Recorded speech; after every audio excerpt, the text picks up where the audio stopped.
Salut à toutes et à tous les amis, on se retrouve pour les dernières étapes, les deux dernières étapes de ce Tour Auvergne-Rhône-Alpes avec la Netcompany Ineos. Écoutez, on va voir ce qu'on va faire, il va faire très chaud, 3 cols d'or catégorie, il va falloir s'accrocher. On verra si on change de plan ou pas au niveau du gameplay, si on passe avec Carlos Rodriguez pour pourquoi pas essayer de conforter notre place sur le podium de ce Critérium du Dauphiné. C'est vrai que ça serait aussi, mine de rien, une belle revanche pour ce coureur qui a joué une malchance en 2025 quand il était revenu à son meilleur niveau avec une chute, une fracture du bassin. Il est en forme, Rodriguez et Vauquelin. Vauquelin qui est dans le dur. Vauquelin qui est dans le dur. Est-ce qu'on peut prendre peut-être l'échappée du jour avec Kevin Vauquelin aussi? C'est ça qu'il va falloir voir. On est 5e du général, mais qui sait, ça peut peut-être nous laisser filer pour potentiellement faire une étape à l'avant. On va voir si on nous autorise à partir.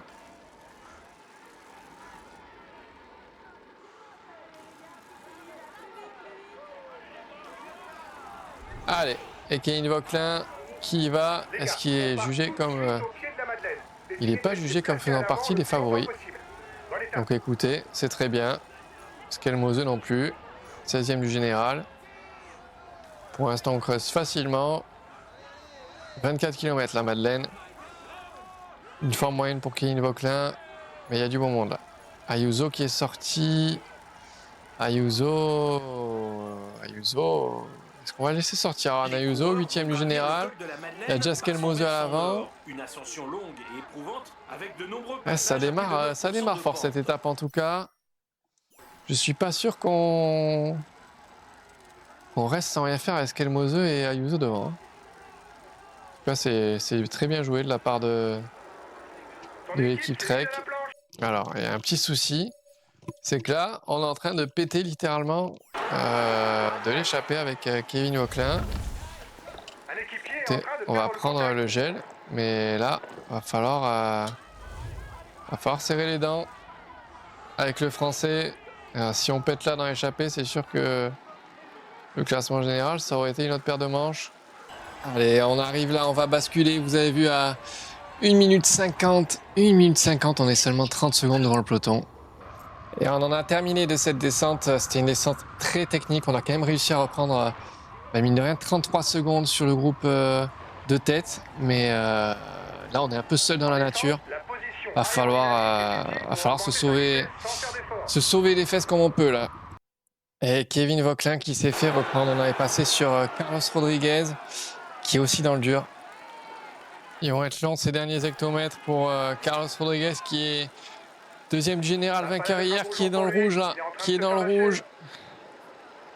Aïe aïe aïe. Ça va être dur. Michael Storer se relève aussi, Primoz Roglic également. Ah, ils vont s'adoucir un peu ces derniers hectomètres. On a Ayuso seul en tête, toujours. Qui a pris de gros risques pour Ayuso, mais pour l'instant, il tient bon. Il est très dur ce col. On a un petit groupe juste devant nous. Derek G, Ciccone, Johansen, O'Connor, Pizzari, Carapace. Ça fait du beau monde. Allez, Carlos Rodriguez, il descend bien. Il descend bien là-dessus. Il n'y a pas à s'inquiéter pour lui.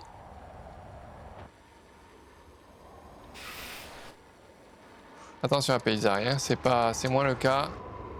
Et nous, l'objectif là, c'est de rentrer. Oh là. On a pris une mauvaise courbe là. On a pris une très mauvaise courbe. Faut pas s'affoler.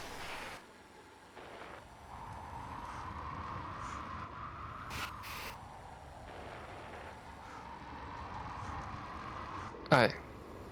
Il faut récupérer. Allez, nous on va essayer de limiter la casse au maximum sur cette montée avec Carlos Rodriguez. Essayer de tamponner au mieux. On est 4,30 derrière Jonas Vingegaard. Del Toro, Almeida, Lipovic, Sexas, Pogacar derrière. Remco Evenepoel a craqué avec Matteo Jorgensen. Juan Ayuso qui est en perdition, Juan Ayuso. Hein. Ah bah après l'échappée qu'il nous a fait, c'est normal aussi. Il aura tenté l'Espagnol. C'est tout à son honneur, mais malheureusement, ça ne le fera pas. Oscar Olney, est-ce que tu peux venir nous protéger? Et Jonas Vingegaard qui est en tête, 46 secondes devant Tadej Pogacar. Mais il est loin au classement général, le Danois. Paul Sexas à 1,04 avec Lipovic, Del Toro et Joao Almeida. On fait notre petit bonhomme de chemin, on est très très loin. Très très loin, mais après c'est du 1 par 1 là. Jonas Vingegaard qui va aller chercher une victoire de prestige, on est à 6 minutes 30 encore. On a lâché Ayuso. Ayuso le pauvre.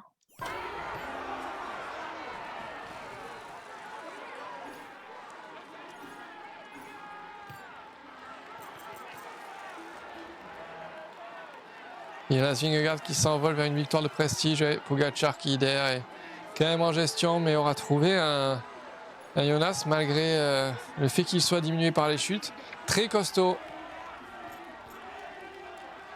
Et voici la flamme rouge pour l'homme de tête. Et déjà la flamme rouge pour Jonas Vingegaard. Les écarts sont énormes, les écarts sont énormes. Alors on est 3 km plus loin, c'est fou. C'est fou.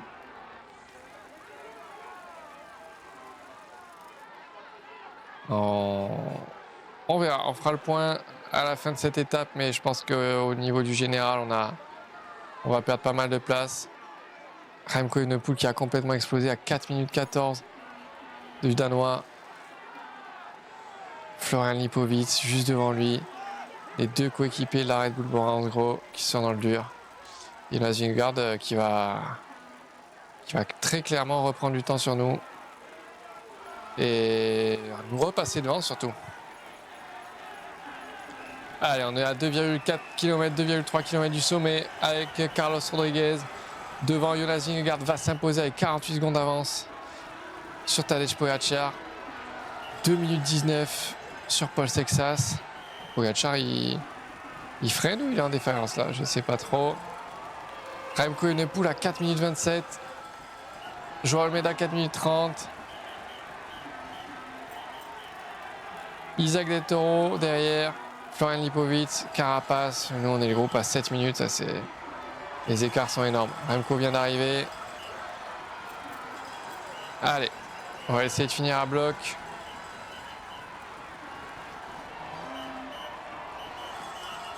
C'était un peu trop pour Carlos Rodriguez. Merci Oscar Olney pour l'aide en tout cas. Et là on est en train de revenir nous. On est en train de revenir mais on va un peu s'écraser là les 300 derniers mètres malheureusement. Allez. Et donc on va pouvoir sprinter un dernier coup pour se redonner un peu d'élan. Hop. C'était dur. C'était très très dur. Là, on a pris une sacrée claque. Le niveau en légende. Pour du classement général comme ça, oh là là, Kevin Vauquelin qui était 4e au début de cette étape. C'était peut-être pas la bonne technique de partir en échappée avec Kevin Vauquelin. On aura essayé d'anticiper le fait qu'Juan Ayuso a forcément condamné un peu cette échappée, mais une étape menée tambour battant du début à la fin. On va regarder le classement général, on se retrouve au niveau des classements. Les écarts sont stratosphériques. Regardez ça. Vingegaard s'impose avec 49 secondes sur Tadej Pogacar. 2 minutes 19 sur Paul Sexas. 4 minutes 28 sur Remco Evenepoel. 4 minutes 54 Joao Almeida. 4,58 Isaac Del Toro. 5,15 Lipovic. 7,17 le 8e de l'étape. Ben O'Connor. Ouais, Carlos Rodriguez, on termine à 7,39. Oscar Olney juste derrière. Et Kevin Vauquelin prend 21 minutes aujourd'hui. Ouais, je peux vous dire que là, il y a eu de gros dégâts. Juan Ayuso va prendre le maillot à poids à mon avis. Tadej Pogacar leader. Deuxième Paul Sexas, 4,54. 5,29 Jonas Vingegaard qui fait une énorme remontée. 7,01 Remco Evenepoel. On est à 8,56 avec Carlos Rodriguez juste devant Joao Almeida. Florian Lipovic. En plus, leur forme n'était même pas exceptionnelle. C'est ça le pire. Ouais, c'est ça le pire, je crois. Nous, il va falloir sauver ce top 5. Le podium, c'est déjà râpé. Mais il va falloir aller sauver ce top 5, sauver les meubles, parce que sinon, ça va être très compliqué. Allez, cette dernière étape se fera sous la pluie. Carlos Rodriguez n'est pas dans une bonne forme, il est en forme moyenne. Ça va être très compliqué. Il va falloir se battre pour garder ce top 5. Mais on y croit, on espère que ça le fera.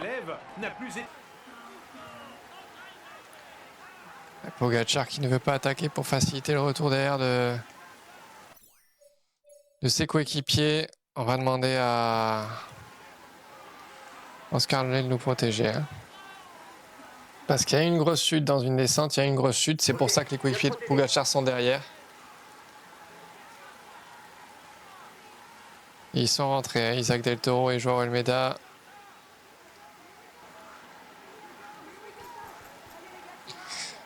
Allez, on est dans cette ascension finale du plateau de Soulaison. La vue est magnifique. Hein, franchement, les graphismes de l'étape sont fous. Et là, c'est en train de péter dans tous les sens. On est à l'arrière de ce groupe, nous, avec Carlos Rodriguez, et la route est complètement détrempée. Les conditions sont terribles. Donc, pour l'instant, on préserve notre place dans le top 5. Il faut surveiller...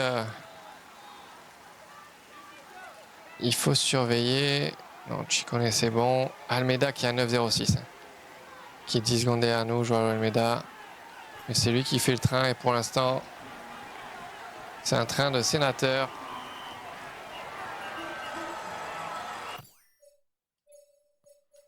On va demander à Oscar Hornet d'allumer la mèche, histoire de voir un peu où en est tout le monde. Et attaque de Jonas Vingegaard, attention, suivi par Paul Sexas directement. Almeida met le rythme derrière, Pogacar y va. Attention à Pogacar avec les virages mouillés, il monte trop vite tout simplement. Et Poul dans un second temps, Pogacar fait le jump direct. Et il demande pas l'avis à Almeida, mais Almeida est très costaud parce que je n'ai absolument pas pu y aller. Oscar Hornet, on va lui demander de suivre les attaques. Qu'est-ce que je lui ai dit? Oscar Hornet, on va lui dire de se faire plaisir, allez. Fais-toi plaisir, un petit tempo à 90. Montre-nous ce que tu as dans les jambes. Et nous, on est piégés avec O'Connor, avec Heutebrooks, avec Caruso, avec Ciccone ou Derek J. Pogacar, Sexas, Vingegaard qui sont sortis. Ben, c'est Ciccone. Et pour l'instant, clairement, Joao Almeida est en train de nous chipper la 5e place du classement général. Joao Almeida. Mais qui a craqué là? On le voit juste devant. On va pouvoir le reprendre. On va pouvoir le reprendre. 1 minute 30 désormais. 1 minute 30 de retard sur la tête pour le maillot jaune. Et le 7e, c'est Isaac Del Toro hein, qui est plus là, je crois. 7e, c'est Florian Lipovic, voilà, qui est très très loin. Florian Lipovic. 3 km pour l'homme de tête. La victoire n'est pas acquise. Ses poursuivants ne sont pas encore battus.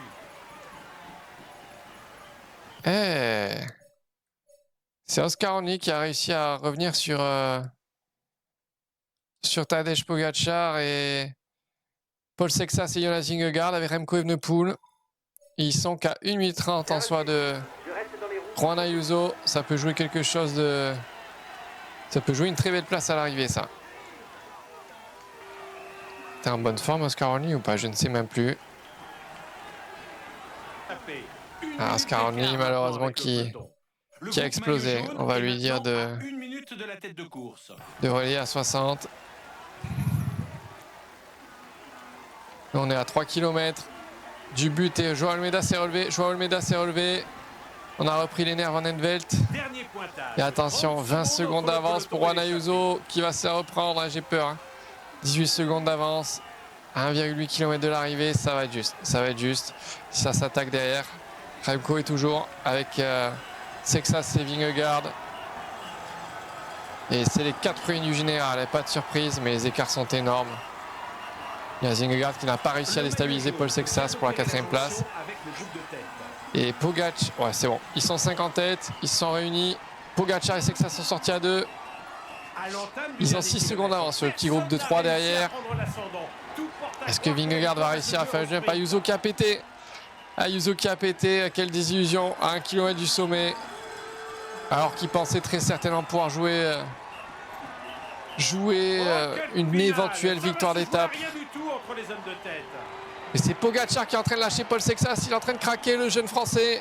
4 secondes. Et Pogacar va s'imposer sur dominateur devant Paul Sexas qui va reprendre un tout petit peu de temps sur Jonas Vingegaard et Remco Evenepoel qui n'a rien pu faire tout simplement. Nous on est en train de revenir sur notre cher Oscar Henley, mais malheureusement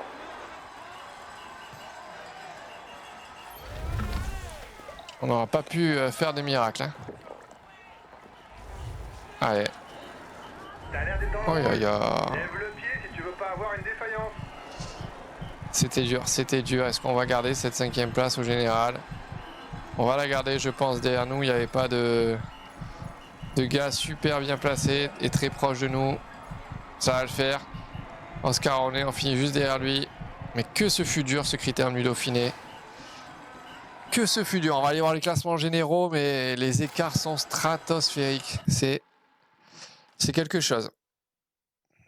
Allez, on va revoir ce final, nous. Et là, c'est Paul Sexas qui met un gros rythme. Pogacar qui l'accompagne et qui contre même. Ils sont sur le point de revenir sur Juan Ayuso. Vingegaard ne peut pas y aller. Juan Ayuso qui se fait déposer. Le pauvre, il ne peut rien faire. Vingegaard et Remco derrière qui ne peuvent que contempler la surdomination du Slovène. Remco qui s'accroche difficilement. Et là, Sexas au rupteur. Et Pogacar qui en remet un train d'enfer. Comme à son habitude. Et là, Sexas qui perd mètre après mètre en fait. C'est même pas une attaque franche. Il craque au fur et à mesure au rupteur complet. Il n'y avait plus rien dans les cuisses et à la fin de ce critérium du Dauphiné, c'était très certainement Pogacar le plus frais qui s'impose de rien devant Paul Sexas, très méritant, et Remco Evenepoel qui se relève à la fin un peu désabusé. Juan Ayuso aussi au bord de la fringale. C'était dur. Mais ce critérium du Dauphiné est enfin terminé. On va aller voir le classement général final et les classements des maillots de leader, des différents maillots de leader. C'est bien les gars, on est à notre place. On visait un top 10 et vous avez fait le boulot. On fait le 10e, on prend 3 minutes 48 avec Carlos Rodriguez aujourd'hui. Tadej Pogacar qui s'impose. Les écarts sont à nouveau stratosphériques. Et le classement général final, Tadej Pogacar s'impose sur le critérium du Dauphiné avec 5 minutes 03 d'avance sur Paul Sexas, 5,47 sur Vingegaard, 3e au général, 7,26 sur Remco Evenepoel. Et nous terminons 5e à 12 minutes 54. Devant Joao Almeida, Juan Ayuso, Giulio Ciccone, Oscar Henley, 9e et Richard Carapaz, 10e. Que ce fut dur. Et Kevin Vauquelin, 23e à 43 minutes. Donc, je peux vous dire que jouer le plus beau classement général avec Kevin Vauquelin, c'était bien râpé. Classement du meilleur grimpeur, Juan Ayuso, qui a confirmé aujourd'hui, en passant en tête des différents cols, son avance. Classement par points, Tadej Pogacar, qui était omniprésent sur chaque étape quasiment.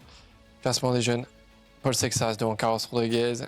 Et classement par équipe, la UAE Emirates, bien entendu. Lopez qui remporte le classement de la combativité, qui a porté le maillot jaune pendant un petit moment. Donc voilà, c'est ainsi que se termine ce Tour d'Auvergne-Rhône-Alpes, alias Critérium du Dauphiné. C'était un Critérium du Dauphiné de toute beauté. Les étapes ont été géniales à jouer, franchement, sauf les dernières où on subissait vachement par le fait qu'on avait des coureurs un peu moins forts. J'ai pas voulu prendre Oscar Henley pour essayer de jouer la meilleure place possible au classement général. Mais en tout cas, l'ajout de la météo est quand même un plus énorme, je trouve, sur ce jeu. Ça change littéralement chaque étape. On a eu des chutes, on a eu des retournements de situation. C'était exceptionnel. Donc merci à vous d'avoir suivi ce Critérium du Dauphiné dans son intégralité. Et on se dit ciao, à la prochaine.